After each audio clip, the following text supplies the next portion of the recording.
आज ही Doubtnut app download करें। Doubtnut पर होगा अब आपके सभी मैथ्स, केमिस्ट्री, फिजिक्स और बायोलॉजी डाउट्स का सफाया। बस अपने क्वेश्चन की फोटो खींचो, उसे क्रॉप करो और तुरंत वीडियो सोल्यूशन पाओ। Download now. नमस्कार दोस्तों, चलिए प्रश्न देखते हैं। 25,600 की धनराशि के एक भाग को 7% वार्षिक और शेष को 9% वार्षिक साधारण ब्याज पर निवेश किया जाता है। 3 वर्ष के अंत में कुल ब्याज 5,832 रुपये होता है। कितनी धनराशि को 9% वार्षिक पर निवेशित किया गया था? तो देखिए, यहाँ पर हमसे कहा गया है हमारे पास जो मूल राशि है वो है 25,600, लेकिन उसके दो भाग किए हमने, और एक भाग को हमने 7% और दूसरे भाग को 9% वार्षिक ब्याज पर हमने उसको निवेश किया है। तो मान लेते हैं 9% पर हमने एक्स भाग को यहाँ पर एक्स रुपयों को निवेश किया है, तो 7% पर हम कितने को निवेश करेंगे?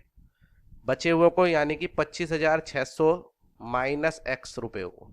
ठीक है, इतने रुपयों को हम 7% पर निवेश करेंगे, और समय समान है। यहाँ पर भी 3% के लिए 3 सालों के लिए, 3 वर्ष के लिए निवेश किया है हमने, और यहाँ पर भी 3 वर्ष के लिए ही निवेश किया है। ठीक है, तो ये हमारी मूल राशि हो गई, ये हमारी दर हो गई, और ये हमारा समय हो गया, और साधारण ब्याज पर हमने इनको निवेश किया। तो देखिए, साधारण ब्याज, कुल साधारण ब्याज हमें यहाँ पर दिया गया है।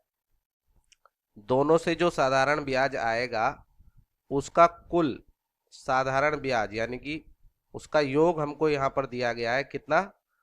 5,832 रुपये। ठीक है, 5,832 रुपये। अब ये कैसे आएगा? देखिए, इससे ब्याज निकालते हैं और इससे ब्याज निकालते हैं और दोनों का योग कर देते हैं। अब देखिए, यहाँ पर अगर आप देखें तो साधारण ब्याज की स्थिति में ब्याज कैसे निकलता है? P गुणा R गुणा T, यानी कि मूल राशि गुणा दर गुणा समय बटे 100, ये साधारण ब्याज का सूत्र होता है। तो अगर हम पहली स्थिति में साधारण ब्याज निकालें, पहली स्थिति में हमारा साधारण ब्याज क्या हो जाएगा? जो 7% वार्षिक ब्याज की दर पे निकला है, 25,600 माइनस एक्स, ये हमारी मूल राशि हो गई, गुणा 7 गुणा 3 बटा 100। ठीक है, तो यानी यहां से हम कह सकते हैं कि ये हमारा आ जाएगा यहाँ पर। अब या तो इसको आप पूरा हल कर लीजिए, या फिर आप देख सकते हैं, क्योंकि वर्ष तो दोनों में ही समान है, तो आप इसको अभी ऐसे ही इसी स्थिति में रहने देते हैं। यहाँ पर दूसरे साल का दूसरे भाग का साधारण ब्याज कितना होगा?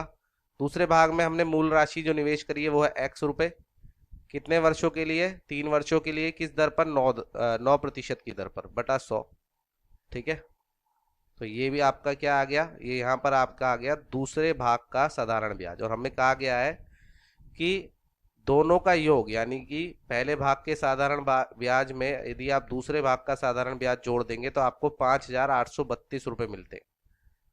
यहाँ से हम कह सकते हैं, देखिए, 25,600 माइनस एक्स गुणा 7 गुणा 3 बटा 100, इसमें यदि आप जोड़ देते हैं x गुणा 9 गुणा 3 बटा 100, तो उसका योग जो है वो आपके पास आ जाता है 5,832।